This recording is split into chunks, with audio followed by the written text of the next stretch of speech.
Astaghfirullah. Bismillahirrahmanirrahim. Assalamualaikum warahmatullahi wabarakatuh. Waalaikumsalam warahmatullahi wabarakatuh. Alhamdulillah, wassalatu wassalamu ala rasulillah wa ala alihi wa sahbihi wa mawalah wa la hawla wa la quwata illa billahi wa ba'du. Alhamdulillah, segala puja dan puji hanya milik Allah subhanahu wa ta'ala. Salat dan juga salam kita hadiahkan kepada Rasul kita Nabi besar Muhammad sallallahu alaihi wa ala alihi wasallam.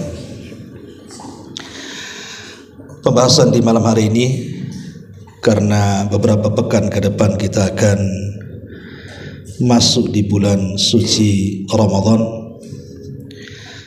maka malam ini kita akan menjelaskan seputar Ramadan, baik peristiwa-peristiwa sejarah ataupun amalan-amalan yang penting kita siapkan dari sekarang untuk menyambut Ramadan.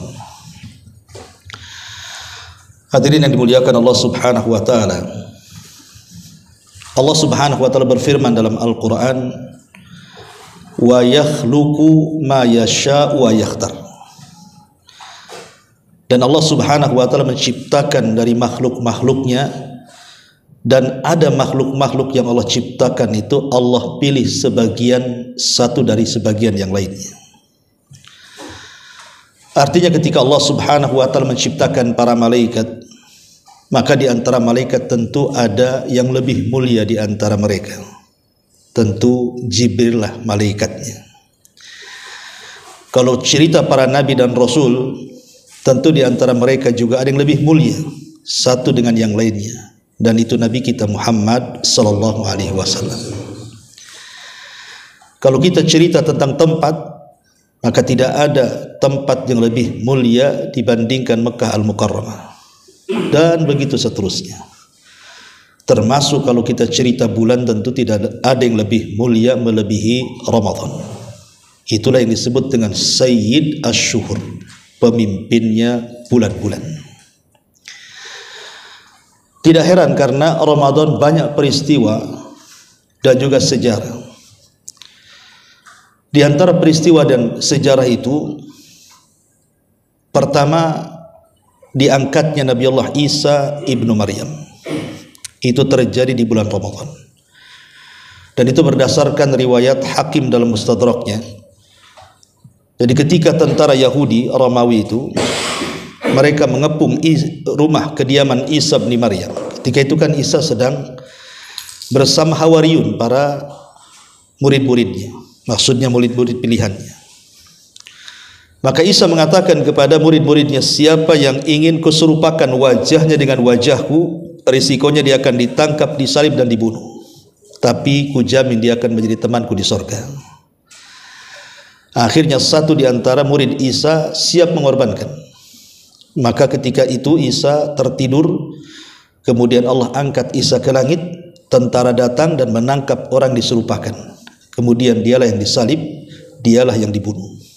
Dari sini orang-orang Yahudi menyangka bahwa mereka sudah membunuh Isa dan mengatakan, qatalna al-Masih ibn Maryam, kami sudah membunuh Isa putra Maryam.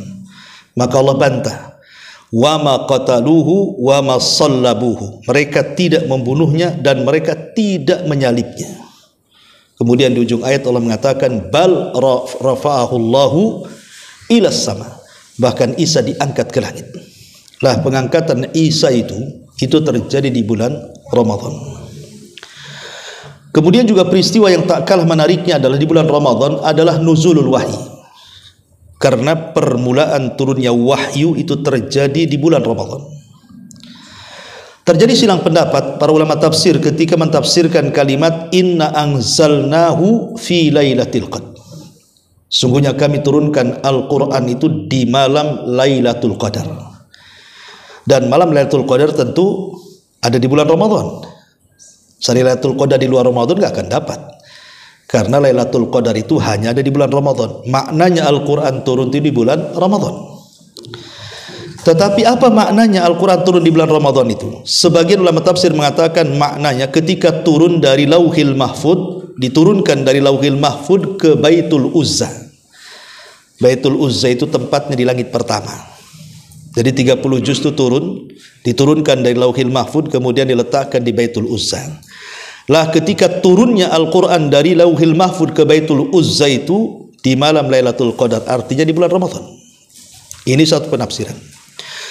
Penafsiran yang kedua, maksudnya bidayahnya, permulaan turunnya.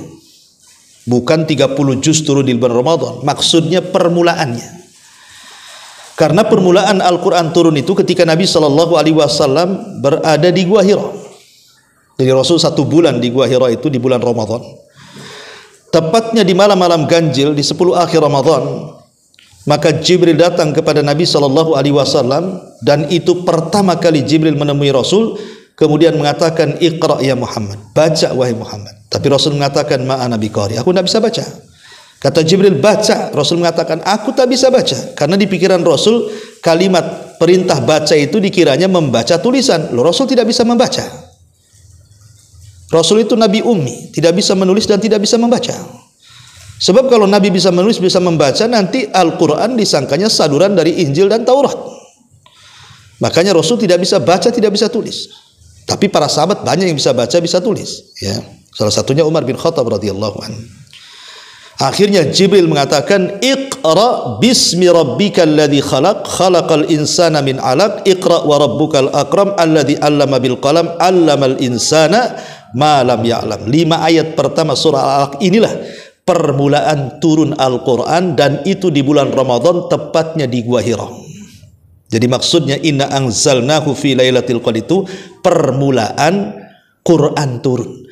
Ya selebihnya ada di bulan Ramadan, ada di luar Ramadan, sampai 30 juz selama 23 tahun. 13 tahun di kota Mekah dan 10 tahun di kota Madinah, sampai 30 juz. Artinya permulaannya di bulan Ramadan. Intinya bahwa Ramadan ini turunnya wahyu, dan wahyu Allah Subhanahu wa taala adalah sesuatu yang sangat mulia. Kalaulah bukan karena wahyu Allah, kita akan tersesat. Artinya permulaan hidayah turun kepada kita itu di bulan Ramadan. Makanya Allah katakan syahrul ramadhan alladzi unzila fihil Quran hudan linnas. Bulan Ramadan diturunkan Al-Quran, dan Al-Quran itu sebagai hudan, petunjuk yang membimbing kita dari kegelapan menuju cahaya. Ini peristiwa yang kedua.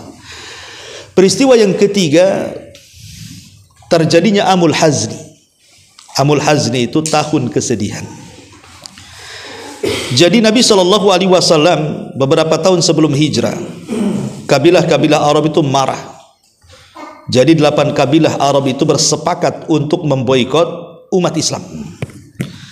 Akhirnya kemudian mereka pun sepakat memboikot siapapun yang menyokong pergerakan Nabi. Ya, salah satunya Bani Hashim. Bayangkan Bani Hashim diboikot oleh 18 kabilah. Sampai 3 tahun pemboikotan itu. Sampai mereka tidak bisa makan. Sampai disebutkan mereka harus makan dedaunan dan akar-akaran karena kelaparan. Sampai harta Khadijah habis pada pemboikotan itu. Lah pemboikotan ini berlangsung 3 tahun. Setelah kemudian 3 tahun pemboikotan itu dicabut, maka kondisi 2 manusia mulia pun akhirnya tumbang. Pertama Abu Talib, yang kedua istri Nabi Khadijah, sakit-sakitan akibat pemboikotan ini. Maka tepat di bulan Ramadan Khadijah meninggal. Dan ada yang mengatakan Abu Talib juga sama, tapi ada yang mengatakan tidak, Abu Talib meninggal bukan di luar Ramadan, tapi sakitnya di bulan Ramadan. Tapi kalau Khadijah sepakat, Khadijah meninggal di bulan Ramadan. Jadi ketika Khadijah sudah tua, karena bagaimanapun selisih umur dengan Rasul 25 tahun. Khadijah 40 tahun. Jadi kan 15 tahun ya selisihnya. Jadi ketika Nabi SAW sudah tua, Khadijah lebih tua lagi. Jadi ketika saat selepas pemboikotan itu tepat di bulan Ramadan, entah kenapa Khadijah itu ingin memasakkan sesuatu yang lezat bagi suaminya. Maka dimasakkan masakan yang enak, minuman yang lezat, kemudian setelah matang dan siap dimakan, dia mencari Nabi. Rupanya tidak ketemu. Rupanya Nabi SAW ada di atas bukit. Maka Khadijah pun kemudian dengan susah payahnya harus naik ke atas bukit. Lah ketika belum sampai Khadijah naik di atas bukit, Jibril datang kepada Nabi dan mengatakan, ya Muhammad, sampaikan salam dari Allah. Satu-satunya manusia yang mendapatkan salam dari Allah Khadijah. Sampaikan salam dari Allah dan salam dari aku untuk Khadijah. Habarkan kepada Khadijah bahwa dia akan mendapatkan satu rumah, akan dibangunkan satu rumah, la sakhaba fiha wala nasab, di mana rumahnya tidak akan ada keletihan dan tidak ada kebisingan. Ya, karena Khadijah tidak pernah membuat bising Nabi, tidak pernah membuat susah Nabi. Tak tahu istri antum. Ya, ini kan Khadijah. Ya, jadi Khadijah memang membuat Rasul tenang. Makanya rumah di surganya pun penuh dengan ketenangan dan tidak ada kebisingan.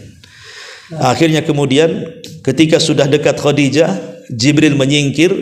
Kemudian Khadijah pun datang kepada Nabi. Dilihatnya Nabi itu lunglai karena stres, ya, banyak masalah di kepala Nabi. Maka Khadijah kemudian menghibur Nabi dan mengingatkan soal nasihat Waraqah ibn Naufal. Ya Khadijah, ya suamiku wahai Nabi Allah, ingatlah nasihat Waraqah ibn Naufal, bahwa engkau harus bersabar. Akhirnya kemudian Rasul memeluk Khadijah dan menyampaikan salam dari Allah dan dari Jibril. Tiba-tiba malaikat maut datang dan Khadijah meninggal di pelukan Nabi sallallahu alaihi wasallam. Subhanallah. Khadijah meninggal di pelukan Nabi, tapi Nabi meninggal di pelukan Aisyah ummul mukminin radhiyallahu anha. Lah kematian Khadijah itu terjadi di bulan Ramadan. Terjadi di bulan Ramadan. Ini peristiwa sebelum hijrah, ya. Adapun peristiwa setelah hijrah banyak. Ya, saya akan menyebutkan perkara yang besar saja berdasarkan nas Al-Qur'an. Allah Subhanahu wa taala mengatakan, "Idza jaa nasrullahi wal fath." Apabila datang pertolongan Allah dan pembebasan kota Mekah. Dua-duanya terjadi di bulan Ramadan. Nasrullah di sini artinya perang Badar. Apabila datang kemenangan di perang Badar, maksudnya begitu. Dan perang Badar terjadi di tahun kedua Hijriah, tepat di bulan Ramadan. Para sahabat sedang berpuasa, mereka berperang, tapi Allah menangkan. Ya, karena bulan itu bulan berkah. Kemudian terulang lagi ketika Fathu Mekah. Ketika Fathu Mekah itu terjadi di bulan Ramadan juga, dan Allah juga menangkan. Ketika pembebasan Baitul Maqdis juga di zaman Amirul Mukminin Salahuddin Al-Ayyubi, itu juga terjadi di bulan Ramadan. Ya, makanya lihat sekarang Palestina dengan Israel ini biasanya kalau ada kerusuhan tahun-tahun sebelumnya biasanya terjadi di bulan Ramadan kan itu. Ramadan sekarang lebih sengit lagi itu perangnya. Ya, karena bangkitnya umat Islam itu biasanya di bulan Ramadan gitu ya. Masyaallah muslimin yang dimuliakan Allah Subhanahu wa taala. Jadi dua peperangan yang menjadi dasar peperangan-peperangan yang lainnya itu adalah Badar dan juga Fathu Mekah. Dua-duanya terjadi di bulan Ramadan. Kemudian juga yang sama adalah kematian Fir'aun umat ini. Siapa? Abu Jahal. Meninggal di bulan Ramadan. Oh, kalau begitu meninggalnya husnul khotimah malah di bulan Ramadan. Tidak, karena dia meninggal di perang Badar. Dia kan meninggal di perang Badar. Badarnya di bulan Ramadan. Dia meninggal di perang Badar ketika perang. Jadi itu azab bagi si Fir'aun umat ini, Abu Jahal laknatullah. Itu terjadi di bulan Ramadan. Termasuk juga meninggalnya putri beliau, Ruqayyah. Itu saat pulangnya Rasul dari Badar itu masih Ramadan. Karena ketika hendak berangkat pergi perang itu, Ruqayyah sudah parah sakitnya. Makanya Utsman ketika mendaftarkan diri untuk berperang, Rasul tahan, jangan. Kata Nabi SAW, sebaiknya kau rawat istrimu dan kupastikan kau akan mendapatkan bagian harta ghanimah perang walaupun kau tidak ikut perang. Maka Utsman pun akhirnya terpaksa tidak ikut perang karena merawat istrinya Khadijah, Ruqayyah. Dan ini juga tanggung jawab seorang suami. Di antara 5 kewajiban suami itu 1 ngasih makan, ngasih minum, ngasih pakaian, ngasih tempat, dan obat-obatan, kesehatan maksudnya. Itu 5 pokok suami kepada istri. Ini wajib, kalau tidak berdosa antum. Kalau sakit ya usah ke. Biar dibiarin. Nggak usah nunggu mati. Nambah saja. Ngapain nunggu mati? Nambahlah. Apa pula nunggu mati? Repotnya gini, kadang-kadang itu matematika salah, 1 tambah 1 1 atau 1 tambah 1 dua-duanya hilang. Tapi intinya kembali bahwa Ruqayyah itu ketika Rasul pulang dari Badar rupanya sudah meninggal dunia. Subhanallah ya. Dan banyak peristiwa-peristiwa termasuk berdirinya Universitas Al-Azhar Mesir. Ya, itu juga terjadi di bulan Ramadan. Sejarah awalnya berdirinya Universitas Al-Azhar yang ada di Mesir. Dan banyaklah kisah-kisah tentang bulan Ramadan. Intinya bahwa banyak peristiwa terjadi di bulan Ramadan. Dan subhanallah, Ramadan ini merubah segalanya. Merubah semuanya. Jadi dengan datangnya Ramadan itu terubahkan seluruh alam semesta. Bayangkan, Ramadan ini merubah kondisi neraka, merubah kondisi sorga, merubah alam jin dan syaitan. Kata Nabi SAW, "Idza ja'akum Ramadan, futihat abwabul jannah, wa ghulliqat abwabun niran, wa suffidati asyayatin." Apabila datang Ramadan kepada kalian, maka pintu-pintu neraka yang sehari-hari terbuka tiba-tiba ditutup. Bayangkan, alam neraka dirubah dengan Ramadan. Semua pintu neraka ditutup. Padahal setiap hari terbuka sampai hari ini. Tapi dengan datang Ramadan semua ditutup. Kemudian pintu-pintu surga yang tadinya tertutup terbalik pula, semua terbuka. Merubah alam surga. Kemudian merubah alam jin dan syaitan, di mana maradatus syayatin, setan-setan yang paling jahat yang kalau menggoda itu sampai tingkat kekufuran dan kesyirikan itu semua diikat di bulan Ramadan. Jadi maksudnya setan-setan diikat tidak semua diikat. Maksudnya maradatus syayatin. Sebutkan dalam riwayat maradatus syayatin. Kan bertingkat-tingkat setan itu, ada iblis paling tinggi, di bawah kalau dibuat struktur yayasan tuh iblis gitu. Nanti di bawahnya itu ada ifrit gitu ya. Kemudian di bawahnya lagi ada marodah, di bawahnya lagi ada ghul, ada jin, ada setan. Jadi dia tingkat-tingkatan. Lah yang paling jahat dari anak buah iblis itu disebut marodah. Itu kalau goda-goda betul sampai tingkat kekufuran. Ya, lah setan-setan yang paling jahat-jahat ini yang diikat. Yang kecil-kecil ya masih berkeliaran. Ya, makanya ini juga satu pertanyaan, kok ada orang yang masih nggak puasa di bulan Ramadan? Katanya setan udah diikat, gitu ya. Yang diikat itu setannya, dianya tadi ikat. Jadi maksudnya setan-setan kecil masih berkeliaran. Dan walaupun tidak ada setan, bukan berarti kemudian orang yang tidak puasa di bulan Ramadan itu diganggu setan. Anggaplah tidak ada setan. Karena yang membuat jahat itu bukan setan aja. Hawa nafsu juga bisa membuat jahat orang.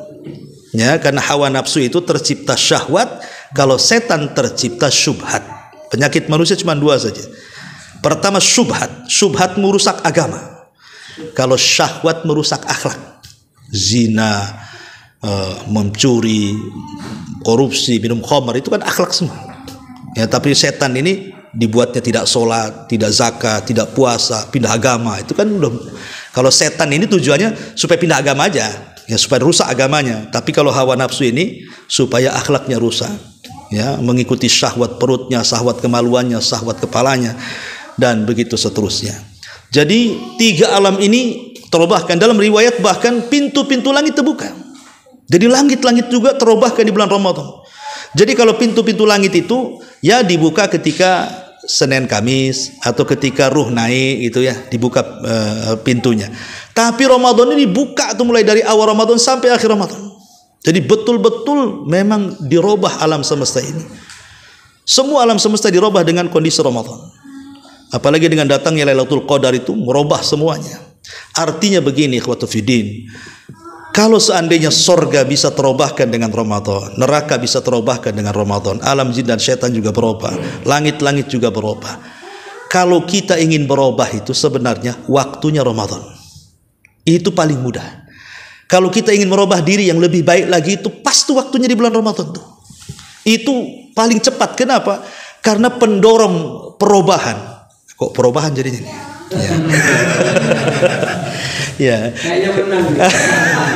Jadi pendorong yang perubahan alam semesta begitu cepat di bulan Ramadan, maka kalau kita ingin berubah, yakin pasti bisa. Orang ngerokok aja nggak ngerokok di bulan Ramadan. Kan gitu ya kan. Coba di bulan Ramadan itu apa? Karena di bulan Ramadan itu betul-betul ziyadatul iman, penambahan iman itu tidak Anda lihat di luar Ramadan. Tidak ada. Masjid tidak ada yang paling penuh kecuali Ramadan. Tidak ada. Selain Ramadan lihat masjid, segitu-gitu aja. Tapi kalau Ramadan sampai ke tempat sandal dikasih terpal. Ya, sampai sholat ke tempat-tempat sandal. Walaupun minggu pertama aja. Minggu kedua itu udah mulai geser ke depan kan. Artinya tapi kita bisa lihat masjid-masjid penuh di mana-mana. Tidak di kota, tidak di desa, tidak di negeri Indonesia, pokoknya negeri-negeri Islam. Hampir masjid penuh semuanya. Dan tidak ada orang yang membaca Quran paling banyak kecuali Ramadan. Sekarang kalau dengar Quran itu mau azan aja ada qiraah. Nanti Ramadan kayak suara tawon di mana-mana. Bahkan sampai jam 1, jam 2 pun dia masih ngaji. Entah rekaman, entah dia, gak tahu juga. Tapi yang jelaskan Ramadan ini baca Quran luar biasa di mana-mana. Orang sedekah loh, orang bakhil pun bisa sedekah bulan Ramadan itu. Cari sedekahan di bulan Ramadan paling mudah. Masuk ke masjid makanan semuanya. Jadi betul-betul terobahkan semuanya. Coba bayangkan, masjid penuh, orang baca Quran banyak, kita dengar Quran di mana-mana gitu. Sempitlah setan. Loh, kalau datang Ramadan kita tidak berubah itu ya melampau menurut saya itu. Buka gratis. Buka gratis kan itu. Coba. Kalau kita nggak berubah ini kan aneh gitu kan. Karena setan itu sudah disempitkan, hawa nafsu aja disempitkan. Karena ibadah yang memungkinkan menekan syahwat setekan-tekannya itu ibadah puasa. Ibadah yang lain sulit menekan syahwat. Hatta sholat sendiri sulit menekan syahwat. Tapi kalau puasa betul-betul ditekan syahwat itu ke titik terendah. Karena syahwat itu tidak terjadi kecuali karena 5 perkara. Pertama, fudulul kalam, banyak ngomong. Ya kalau orang banyak ngomong pasti banyak salahnya. Ada banyak salahnya, banyak dosanya nanti kan. Kalau orang puasa nggak mungkin banyak ngomong. Kalau orang banyak ngomong lagi puasa dicurigai itu puasanya. Kok puasa apa? Kok banyak ngomong dari tadi? Kan gitu ya. Karena orang kalau lagi puasa ngomong kan haus. Otomatis sedikit lah ngomongnya dia. Yang kedua, fudulut ta'am. Banyak makan. Kalau orang puasa nggak mungkin makan. Dan banyak makan itu yang menjadikan lemahnya badan. Orang kalau kenyang ngantuk tidur kan itu ya. Tapi kalau orang lagi puasa lapar dia, susah tidur. Enggak Ustaz, ada juga yang puasa tidur orang tuh. Tak tahu dia mungkin balas dendam. Ya kan, malamnya dimakan banyak-banyak kan gitu. Enggak tahu juga. Intinya kalau dia betul-betul puasa itu enggak tidur dulu, perang kok. Ya, perang Badar itu perang di bulan Ramadan kan itu. Kemudian yang ketiga, fudulul kalam, kemudian fudulul ta'am, kemudian mukhalatatun nas, banyaknya bergaul. Syahwat itu diakibatkan banyak bergaul, banyak ya ngadiri sana, ngadiri pertemuan sini, ketemu di warung ini, ketemu di warung itu. Tapi kalau sudah Ramadan, apalagi siang-siang bolong panas-panas diajak jalan-jalan, mikir juga orang tuh. Bagus di rumah saja, ngase ngadem kan gitu. Apain juga kan. Akhirnya apa? Pandangan kita sedikit banyak akan ghaddul basar. Nggak melihat hal-hal yang aneh-aneh di luar kan. Ya. Ini yang ketiga. Yang keempat, yang menjadikan munculnya syahwat adalah farj, kemaluan. Ya, kemaluan kan gitu. Dan biasanya orang yang berpuasa syahwatnya berkurang. Ya, karena orang kalau jima di bulan Ramadan batal lah Ramadannya kan gitu ya. Artinya dia akan menahan syahwatnya. Ya, pasti akan ditahan syahwatnya gitu. Ya. Kemudian yang terakhir, cara berpikir dia pasti akan positif, karena biasanya syahwat terbentuk dari pikiran yang enggak gitu ya. Dia membayangkan hal-hal yang maksiat gitu, itu akan teredam di bulan Ramadan. Itu dari segi syahwat itu ditekan. Kemudian setan pun susah akan masuk ke tubuh manusia. Kenapa? Kan Rasul mengatakan setan itu masuk ke tubuh manusia dari jalan darah. Setan itu masuk ke tubuh manusia itu dari jalan darah. Orang kalau puasa darahnya agak pelan dia. Akan sulit setan itu masuk.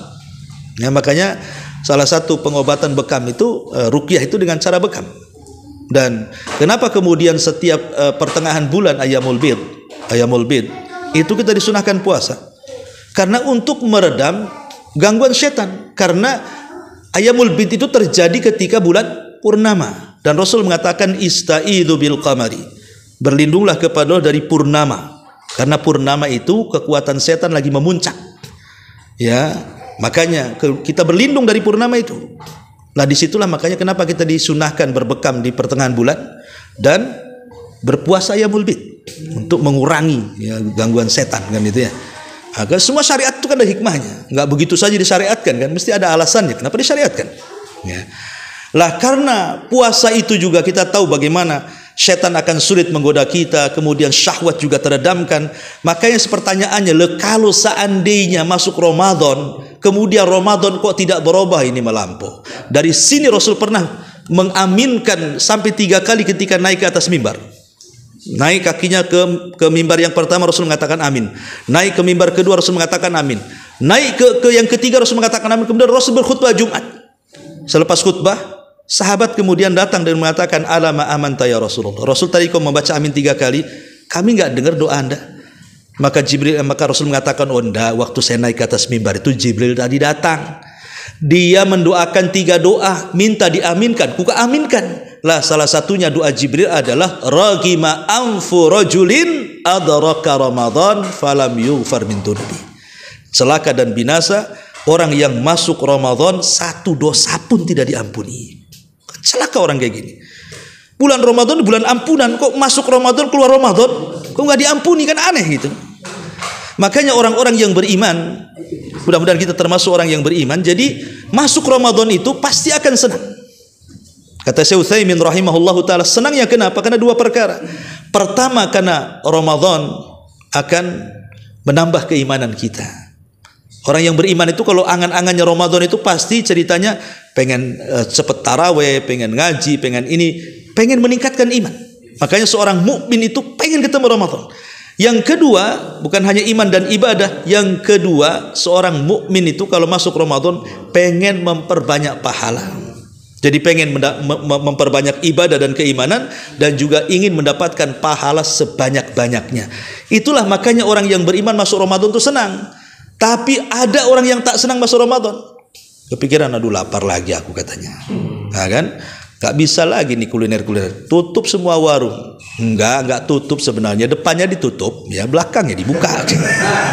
Makanya kalau nengok ke bawah itu bukan kaki kursi, kaki orang semua. Gitu ya. Artinya bahwa di sini lihat bagaimana Ramadan bisa merubah segalanya. Maka jadikanlah momen bulan Ramadan itu untuk merubah. Kalau ingin, makanya banyak orang yang taubat di bulan Ramadan, banyak orang yang masuk Islam di bulan Ramadan, banyak orang yang tidak pernah ngaji jadi ngaji di bulan Ramadan. Pokoknya Ramadan ini bulan yang mulia, yang luar biasa. Taib. Secara singkat saja saya akan sebutkan amalan-amalan apa saja ya yang harus kita lakukan di bulan Ramadan. Yang pertama tentu ibadah puasa adalah di urutan pertama, karena kalau sudah disebut Ramadan pasti identik dengan puasa, makanya disebut bulan puasa. Dan ingat, di dalam Al-Quranul Karim Allah mengatakan, ya ayyuhalladzina amanu kutiba alaikumusiyam kama kutiba alal ladzina min qablikum la'allakum tattaqun. Lihat, di sini Allah mengatakan, wahai orang-orang yang beriman, diwajibkan atas kamu berpuasa sebagaimana puasa ini diwajibkan kepada umat sebelum kalian agar kalian bertakwa. Kenapa Allah Subhanahu wa taala tidak katakan ya ayyuhalladzina amanu wujiba, diwajibkan? Pakai kalimat wajib saja atau furido, difardukan. Kenapa pakai bahasa kutiba?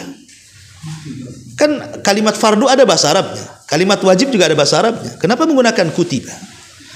Ulama tafsir mengatakan sebuah ibadah yang ketika secara makna diwajibkan menggunakan lafaz kutiba, dipastikan ibadah itu berat.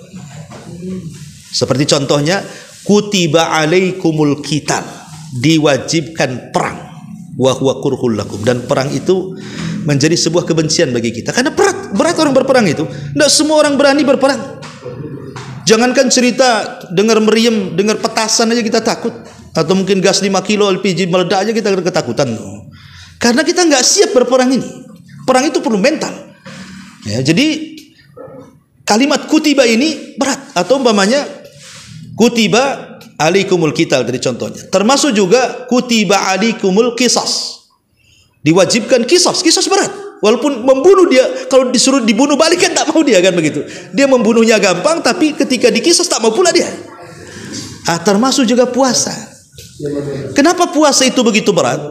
Ya, pertama, karena puasa itu ibadah yang lama. Ibadahnya lama. Kalau sholat kan tergantung mood dan surat yang kita baca.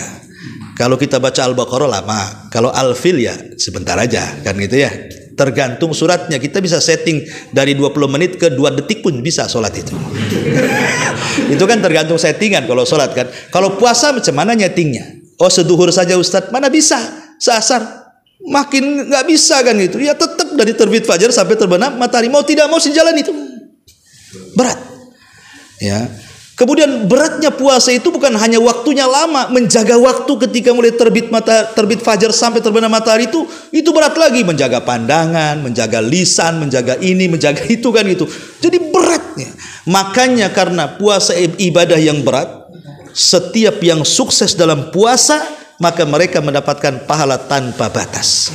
Setiap ibadah itu jelas nominal pahalanya, kecuali puasa tidak ada nominalnya. Kenapa demikian? Karena Allah yang berfirman dalam hadis qudsi, as-saumu li wa ana azzibi. Puasa itu untukku, milikku, aku yang akan membalasnya. Tanpa menyebutkan nominalnya. Lain kalau baca Quran 1 huruf 10 kebaikan. Sedekah 1 sedekah dilipat gandakan 700 kali lipat kebaikan kan itu. Nah, jadi semua ibadah itu dikembalikan kepada kita pahalanya, kecuali puasa. Dikembalikan kepada Allah. Kenapa dikembalikan kepada Allah? Karena ibadah satu-satunya yang ikhlas dan jauh dari riya itu hanya puasa. Gimana caranya orang puasa mau riya? Kecuali dia ngomong, "Afwan lagi puasa saya." Coba dia nggak ngomong. Pemanya sama ini besok hari Kamis atau hari Senin. Antum puasa, jangan ada yang ngomong. Saya nggak tahu mana satu yang puasa kan? Pemain disodorin air, padahal dia sedang puasa, dia udah minum, pemainnya. Maksudnya udah minum tadi sahur kan itu dia. Dia bisa saja ngomong begitu kan? Susah, tapi kenapa? Karena puasa gak ada wujudnya. Lain dengan sholat kan ada wujudnya, takbiratul ihramnya nampak, ruku sujudnya nampak, sedekah bawa hartanya nampak gitu ya. Tapi kalau puasa ini tak jelas wujudnya. Oh enggak Ustaz, itu saya tahu orang itu puasa. Kenapa? Pucat tuh mukanya katanya. Orang pucat muka bukan puasa. Dia demam 2 hari tak tidur. Kan gitu. Atau dia suka ngeludah, itu tuh puasa itu. Ngeludah terus dari tadi itu. Lagi sariawan itu. Jadi nggak bisa. Makanya satu-satunya ibadah yang susah riya dan penuh dengan keikhlasan itulah ibadah puasa, ya. Adapun sejarahnya ya, banyak. Kemudian yang kedua, al-qiyam. Ibadah identik dengan Ramadan biasanya sholat tarawih, qiyamul lail, ya. Dan sebaiknya qiyamul lail itu umpamanya kan terkadang kita ini ada yang beda madhab. Ada yang 11 rakaat, ada yang 23 rakaat, ya. Kalau Allah takdirkan kita yang meyakini 11 rakaat kemudian sholat di belakang imam yang 23 rakaat, jangan 11 rakaat kemudian pergi. Ikut saja yang 23 rakaat. Ya, kenapa demikian? Karena ada keutamaannya. Atau kita yang 23 rakaat nih, kok sholat di belakang imam di sebelah, ikut 11 rakaat. Kenapa? Karena Nabi SAW mengatakan dalam sebuah hadis, kata Nabi mengatakan, man qama ma'a imamihi. Di sini dikeluarkan Imam Ahmad Tirmidzi, man qama ma'a imamihi hatta yansarif kutiba lahu qiyamul lail. Siapa yang sholat bersama imam dan dia sholat sampai imam berpaling. Artinya nunggu berpaling dulu imam baru kita berpaling. Nunggu bubar imam baru kita bubar. Jangan membubarkan diri imam belum bubar gitu maksudnya, ya. Kata hadis ini, siapa yang sholat di belakang imam sampai imam berpaling, kita ikut berpaling. Kata Nabi SAW, kutiba, maka akan dicatat pahala bagi dia qiyamul laili, ya. Kutiba lahu qiyamul lail, maka dicatat pahala seolah-olah Anda sholat malam 1 malam suntuk tuh. Coba bayangkan. Kalau kita sholat pada isya sampai subuh, siapa yang kuat? Tapi cukup sholat tarawih sampai selesai imam, maka kita dianggap sholat malam 1 malam suntuk tuh. Luar biasa. Artinya kalau antum bubar, ini kan 23 rakaat 11, antum gak dapat apa-apa lah, karena tidak bubar bersama imam. Makanya kalau pengen yang 11 cari imam yang 11 juga kan gitu ya. Udah tahu 23 rakaat ke situ pula. Sebenarnya tidak ada masalah. Ya, mau yang 11 mau yang 23 itu semua juga ada pendalilannya. Yang masalah itu yang tidak taraweh sebenarnya. Intinya seperti itu ya kan. Wallahu alam. Kemudian yang ketiga, qiraatul Quran. Nah, ini memang ibadah di bulan Ramadan. Banyak sekali para ulama itu kalau datang Ramadan dia menghentikan daras pelajaran dan mereka berpaling kepada Quran. Imam Malik sendiri Imam Malik itu hafal Quran sebelum balik. Sebelum balik sudah hafal Quran Imam Malik itu. Tapi kalau datang bulan Ramadan dia ambil mushaf. Dia baca dari mushafnya. Padahal dia hafal Quran. Artinya disunnahkan, dianjurkan tetap kita pegang mushaf dan baca Quran. Kalau bisa dihatamkan. Jangan handphone. Boleh dari handphone. Cuman lobetnya masalah nanti. Ya, itu aja. Nah, makanya dibedakan mushaf Quran, mushaf ini. Nah, ini mushaf ya. Ini mushaf juga, ini mushaf elektronik namanya. Ini mushaf kertas. Ini hukumnya beda. Wanita haid tidak boleh baca Quran dari sini. Karena ini mushaf. Tapi wanita haid boleh baca Quran dari sini. Boleh. Karena ini bukan mushaf. Ini sewaktu-waktu bisa diganti ininya, programnya. Bisa dihilangkan, bisa dimunculkan, bisa digeser, bisa dihapus, bisa dimunculkan. Makanya para ulama kontemporer ketika berfatwa hukum wanita haid membaca mushaf, kalau mushafnya yang maksud ini kertas, haram, tidak boleh. Karena ada hadisnya. Tapi kalau handphone boleh, wanita haid boleh dari elektronik. Karena ini bukan mushaf, ini handphone. Walaupun ada mushafnya, pamannya ada mushafnya. Ini apa ini? Pasti ngomong handphone semua orang. Nggak ada yang ngomong mushaf. Padahal ada mushafnya kan. Coba kalau ini apa? Handphone. Oh bego tuh. Ini mushaf kok bilang handphone. Kan itu ya. Ya, karena ini bukan mushaf, secara penamaan aja beda gitu. Makanya wanita haid, wanita nifas boleh ya membaca Quran dari handphone. Dan ini sebuah rahmat dari Allah. Allah mudahkan adanya handphone sehingga wanita haid bisa baca. Karena dia tidak sedang memegang mushaf. Tapi makin banyak handphone, makin malas dia. Jadi baca Quran, makin tak mau dia. Padahal Allah mudahkan kan. Sekarang kalau kita nenteng mushaf ini kayaknya malu. Disangkanya salah alamat. Mesti di sana loh. Enggak, saya mau ke warung. Kenapa? Kan dia bawa mushaf kan. Tapi bawa handphone walaupun ada mushafnya. Enggak ada orang tanya seperti itu. Artinya kan kita bisa di warung bisa baca mushaf, bisa di kendaraan. Tapi kalau kita baca kadang-kadang malu kalau bawa mushafnya kan. Artinya Allah mudahkan baca Quran. Ketika Allah mudahkan tak mau juga baca Quran kan aneh. Ya, artinya bahwa oke lah di luar Ramadan mungkin kurang baca Quran, tapi kalau masuk Ramadan maka fokuskan. Kenapa? Tadi sejarahnya sudah saya jelaskan. Karena bulan Ramadan itu bulan turun wahyu. Artinya wahyu itu yang kita baca. Nah itu ya. Nah, kalau sekarang bulan itu bulan turun wahyu, kita tidak perhatian dengan wahyu, ini luput bagi dia kebaikan. Kemudian qiraatul Quran yang keempat, sedekah. Nabi itu paling dermawan di bulan Ramadan, apalagi datang Jibril. Ya. Lah sedekah di bulan Ramadan ini bisa juga dalam bentuk memberikan iftar, dan itu pahalanya luar biasa. Ya. Karena Rasul mengatakan man fattara shaim kana lahu ajru shaim. Siapa yang memberi makan orang yang sedang berpuasa ketika iftar, maka dia dapat pahala orang yang berpuasa. Jadi kalau kita umpamanya ke masjid nih ngasih 10 kotak makanan dan 10 minuman gitu kan. Kemudian dengan makanan dan minuman kita orang itu membatalkan puasa, berarti pahala dia dikasihkan ke kita. Kalau 10 orang berarti 10 orang berpuasa untuk kita. Makanya kalau ngasih ke masjid itu yang aneh-aneh biar dilirik orang. Jangan bakwan aja kan, sama aqua gelas, jangan. Kalau bisa itu yang menarik-narik, yang warnanya hijau, cincau atau apa kan. Jadi ini dulu nih, nah gitu. Jadi kalau aqua gelas, malas aqua gelas kan. Kasih yang enak. Jadi makanan kita lu disantap kan. Iya. Jadi gimana caranya menarik orang itu ngambil makanan kita? Ya kalau yang biasa-biasa itu nanti habis sisa aja katanya. Kan gitu. Jadi harus yang enak-enak. Jadi senang juga yang puasa juga pasti akan nyari-nyari ke masjid itu lagi. Enak di masjid itu katanya. Kenapa? Pelangi itu semua warnanya bisa dimakan gitu kan. Taib. Ini juga dalam bentuk sedekah ataupun sedekah beri makan iftar atau sedekah secara umum. Ya, karena bagaimanapun sedekah di bulan Ramadan pahalanya jauh lebih besar dibandingkan sedekah di bulan-bulan yang lainnya. Ya, sedekah sekarang pun berpahala. Ya, tetapi kalau kita sedekah di bulan Ramadan itu lebih berpahala lagi. Terlebih-lebih kalau sudah mendekati 10 akhir Ramadan. Ya, supaya kita mendapatkan Lailatul Qadar dari sedekah kita. Umpamanya begini, ini sekarang malam 20 Ramadan. Berarti ke depan lagi 10 hari Idul Fitri. Kita mau sedekah tiap malam, tidak ada duitnya Ustaz. Kata siapa? Pecahkan aja. 1 juta dipecahkan jadi 100. Tiap malam 100. Tidak mungkin dari 100 tak ada yang bertepatan dengan Lailatul Qadar itu. Pasti ada yang bertepatan. Iya kan? Kalau tiap malam lah. Saya punya uang 1 juta, saya pecah 100. Setiap malam kasih kotak infak, kasih kotak infak. Nggak mungkin dari 10 hari itu nggak ada yang bertepatan dengan Lailatul Qadar, pasti ada. 10 hari terakhir. Ya pokoknya iya 10 hari terakhir. Ya, pasti ada yang bertepatan. Lah coba kalau yang bertepatan dengan Lailatul Qadar itu kita masukkan 100 umpamanya ke Jabal Uhud, ya kan? Nah, bayangkan. Contohnya ya ngasih ke pesantren saya sana Jabal Uhud 100 tiap hari kan 1 juta sebulan tuh. Ya. Coba kalau satu malam itu bertepatan dengan 100.000, seolah-olah kita sedekah 84 tahun 100. Luar biasa kan begitu. Nah itu kalau 100, kalau infaknya 1 juta ya seolah 1 juta tiap hari 84 tahun. Kita aja belum sampai ke situ umurnya. Nah, kan luar biasa. Ya. Nanti saya kirim nomor rekeningnya. Tenang aja.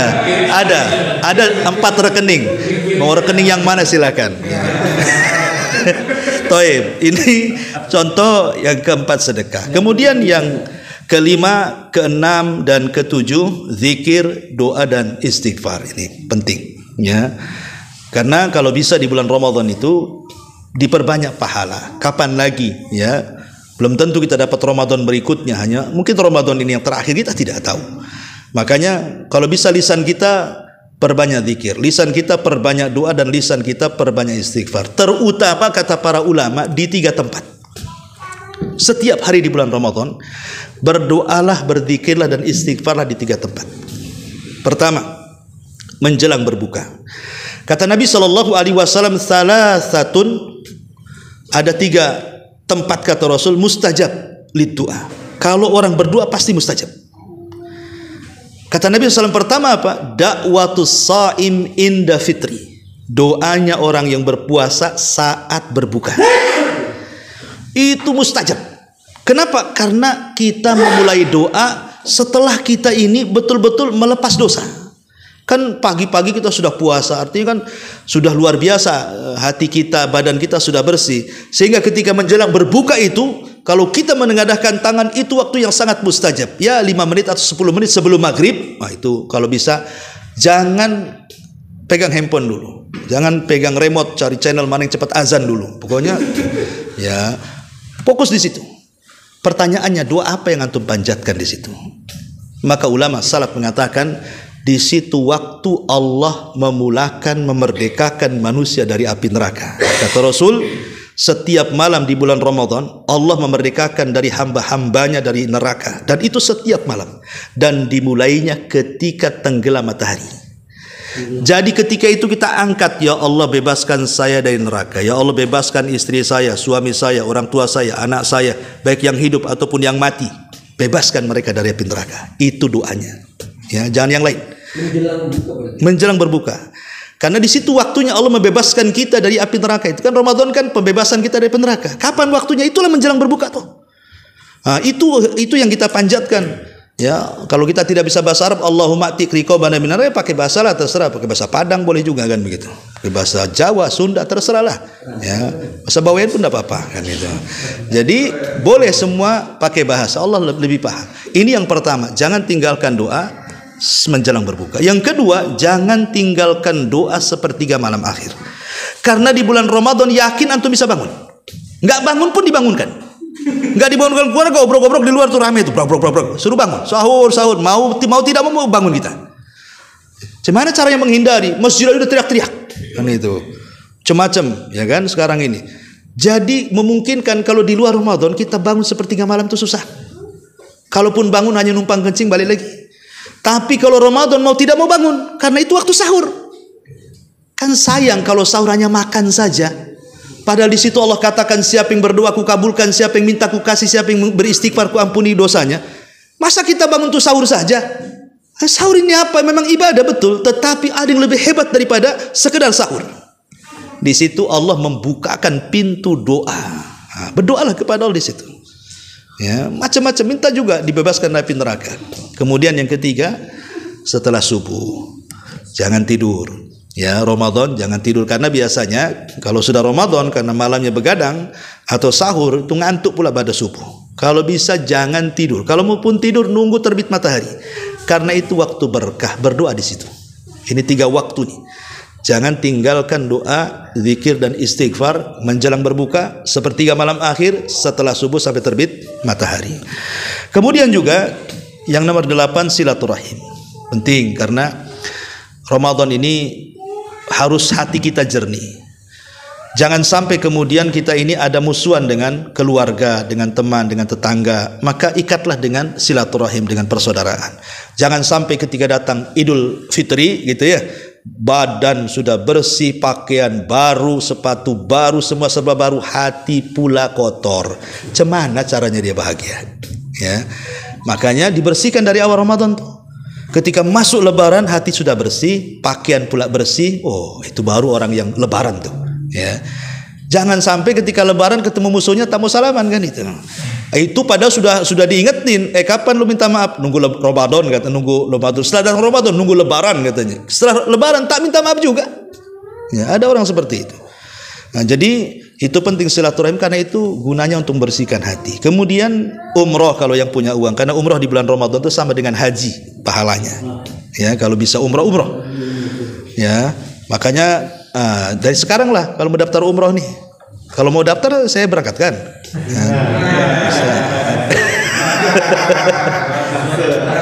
Taib. Nah, ini promosi lagi. Taib. Kemudian yang ke-10, al-ijtihad fil ashril awakhir. Kalau sudah masuk 10 akhir Ramadan, sungguh-sungguh. Makanya Aisyah radhiyallahu anha menggambarkan gaya Rasul apabila masuk 10 akhir Ramadan. Apa kata Aisyah? Syadda mi'zarahu, dia kencangkan sarungnya. Kalau kita longgarkan pula sarungnya. Rasul mengencangkan artinya tidak menggauli istrinya. Nah, dikencangkan itu artinya tidak menggauli istrinya. 10 akhir Ramadan ditinggal karena dia itikaf di masjid. Kalau kita itikafnya di kamar, ya nggak kencang-kencang lah sarungnya kan gitu. Gitu. Artinya bahwa yang ke-10 ini kalau sudah akhir Ramadan 10 akhir maka ijtihad betul-betul. Kemudian yang 11 i'tikaf. Itikaf apa? I'tikaf bisa sejam, bisa 2 jam. Tapi kalau i'tikaf sesuai sunnah Nabi, maka 10 akhir Ramadan 10 hari. Kenapa demikian? Dan kalau sudah i'tikaf ya, kenapa kita gunanya i'tikaf itu? Supaya lebih sempurna mendapatkan Lailatul Qadar.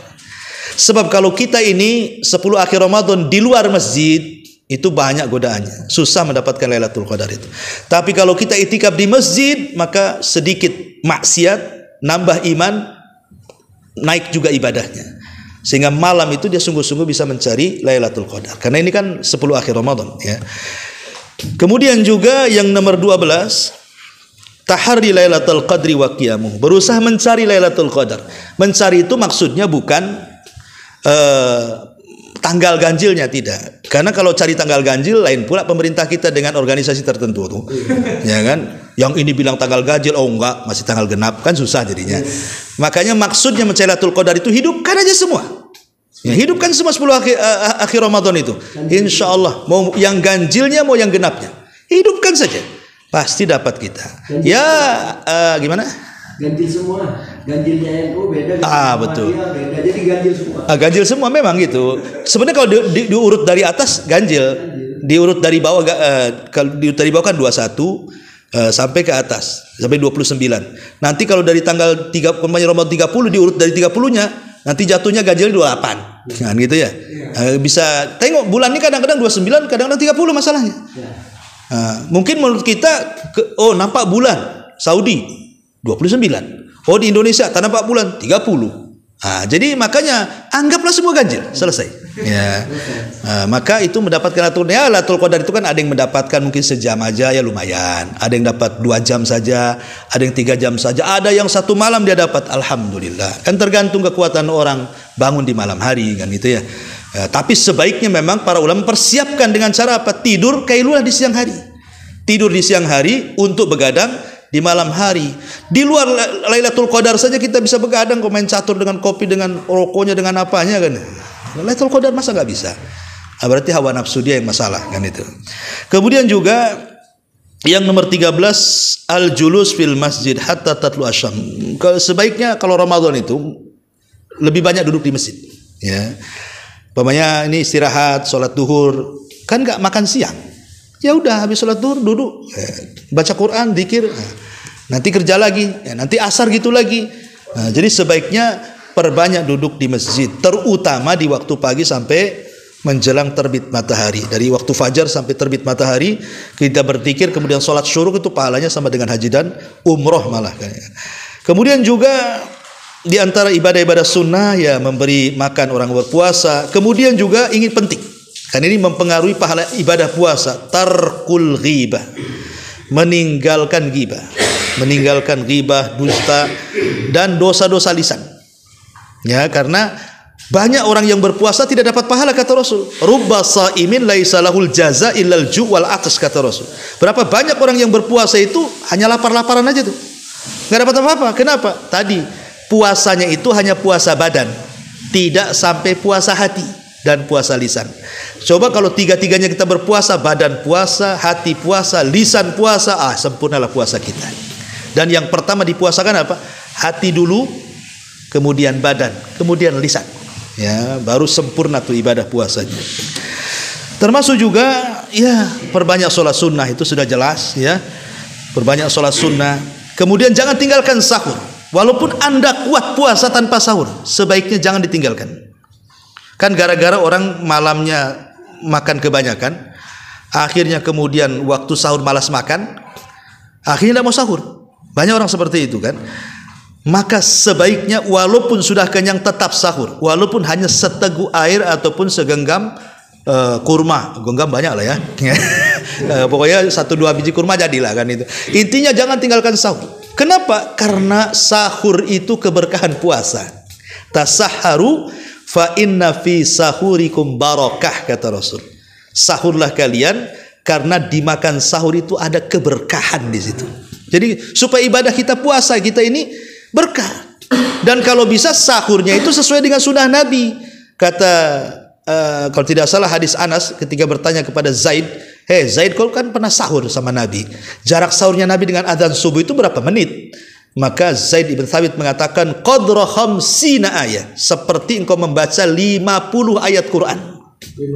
50 ayat itu kalau ditongkrongi ya sekitar 20 sampai 30 menit lah. Nah, jadi 30 menit atau 20 menit sebelum adzan, itulah kita makan. Ya, jadi mendekati adzan sahurnya Nabi. Kenapa? Supaya ketika selesai sahur betul-betul bertepatan dengan adzan subuh dan itu setat puasa. Dan supaya ketika siang itu kita masih kuat karena masih banyak isinya. Tapi kalau sahur jam 2 udah lapar, udah malas jadinya.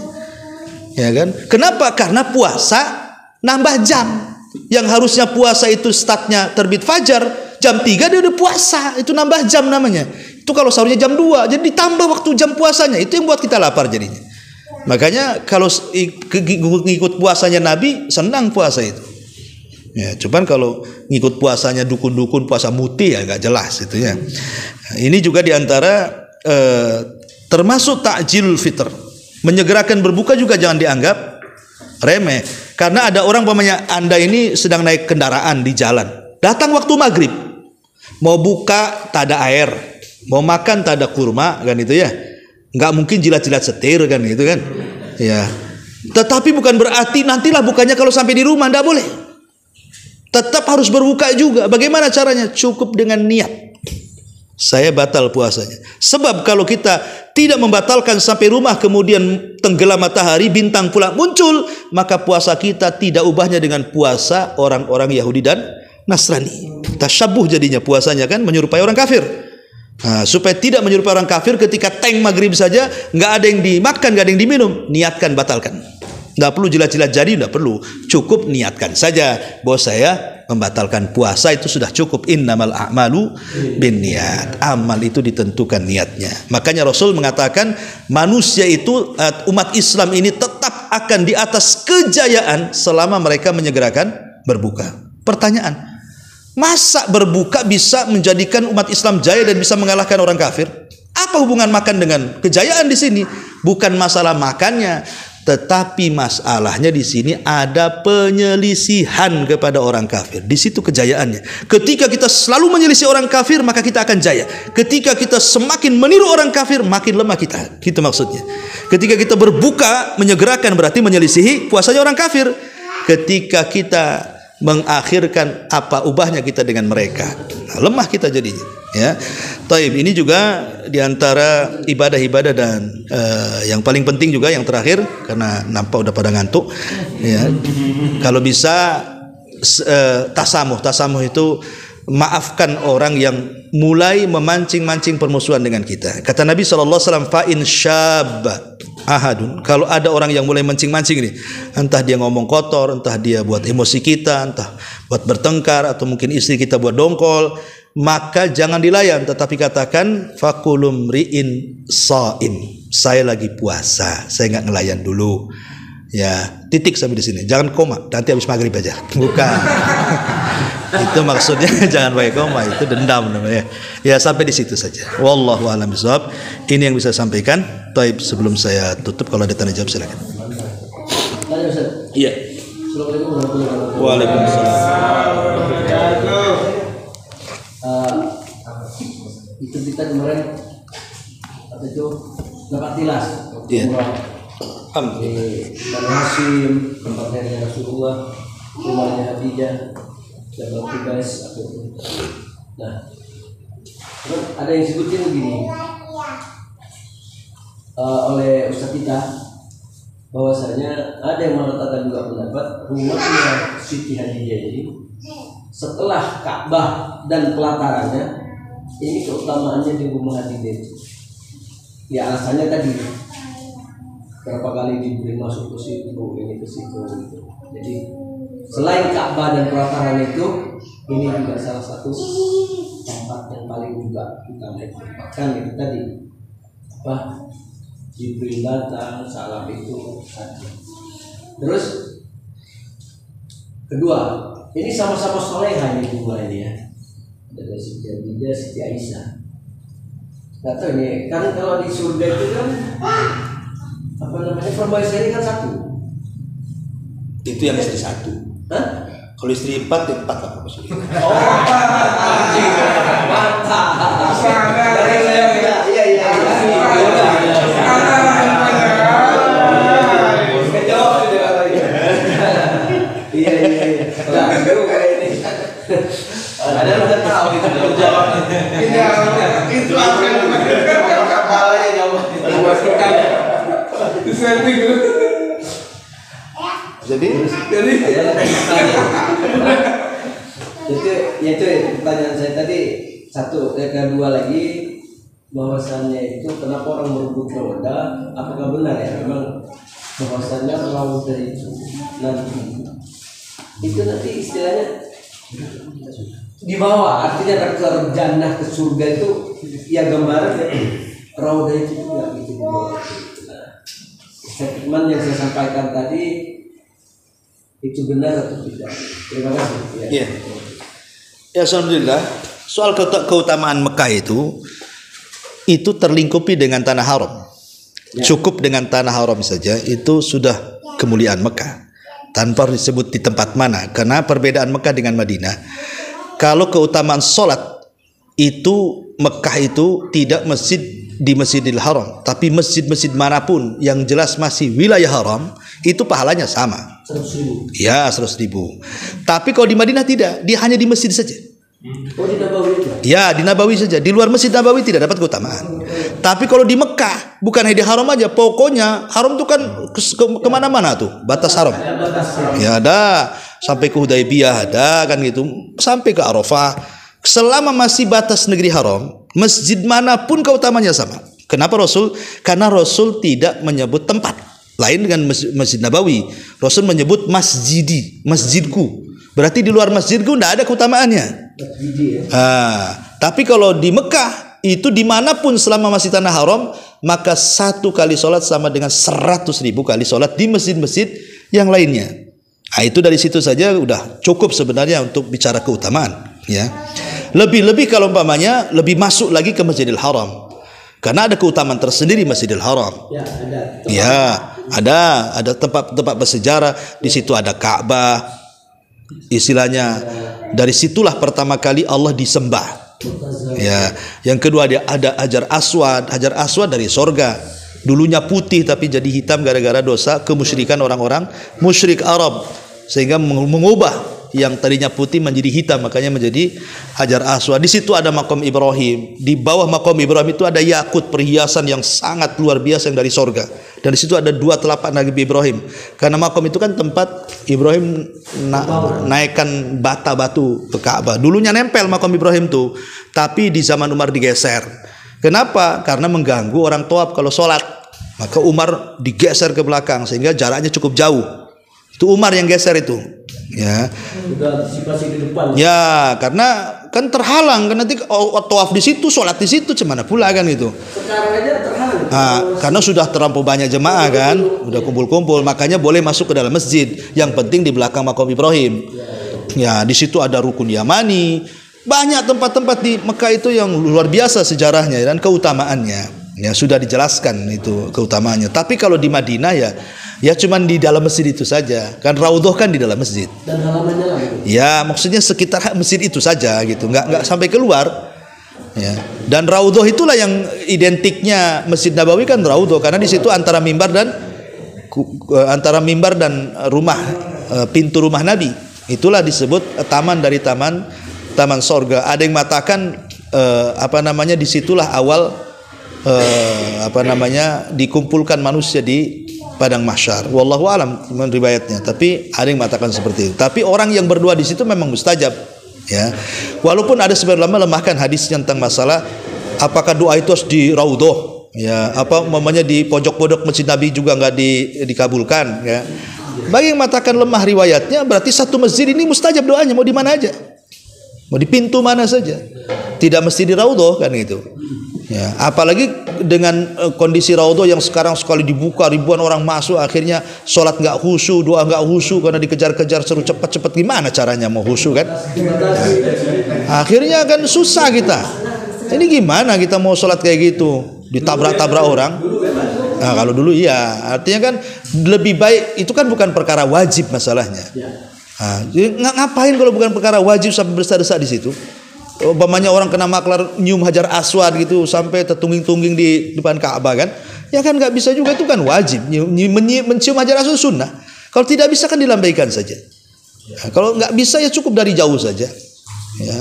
Tetapi kalau ya memungkinkan, kalau enggak jangan dipaksa, karena perkara-perkara yang tidak wajib itu justru kalau dipaksa itu jadi madarat, jadi makruh hukumnya. Kan? Wallahu alam. Ya mudah-mudahan antum semua. Gimana? Kita salat 100.000, kita baca Al-Quran hatam 100 kali juga nilainya.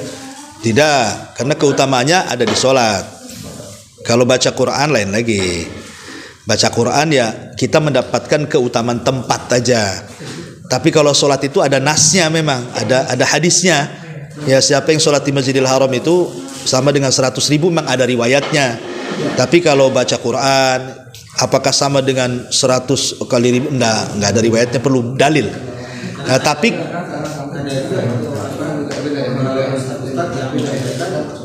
segala aktivitas kita yang di sana nilainya 100.000 masih kita bersedekah. Mana dalilnya? Kan kita nggak ada masalah. Kalau dia berfatwa ada masalah, yang penting jelas dalilnya kan bagi kita ini kan. Karena dalil yang sahih itu cuma satu, masalah sholat. Kalau dia bersedekah di sana itu dapat keutamaan bersedekah di tempat yang suci. Ya, keutamanya kan beda, kita beribadah di tempat suci dengan beribadah di tempat yang tidak suci kan gitu. Dari situ saja keutamaannya. Tapi kalau memastikan nominal, itu perlu dalil. Karena memainkan angka dalam sebuah ibadah itu, angka itu tidak bisa berubah dan sulit ditakwil.